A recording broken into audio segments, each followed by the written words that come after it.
Hey, so if your Bitly dashboard is not loading, yeah, that can be really frustrating, especially when you need to manage your links or check analytics. Maybe it's stuck loading or showing a blank screen. In this guide, I'll walk you through step-by-step fixes to solve the issue. First, make sure your internet connection is stable. A weak connection can stop the dashboard from loading properly. Try refreshing the page. Yeah, sometimes it's just a temporary glitch. Clear your browser cache and cookies. Stored data uh, can prevent the dashboard from loading correctly.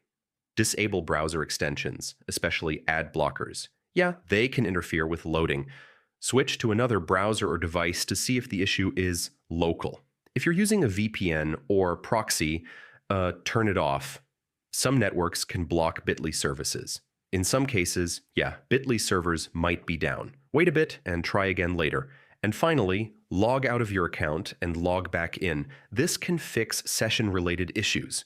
So yeah, that's how to fix Bitly dashboard not loading. One of these steps should get everything working again. If this helped, subscribe for more simple tech fixes. Hey,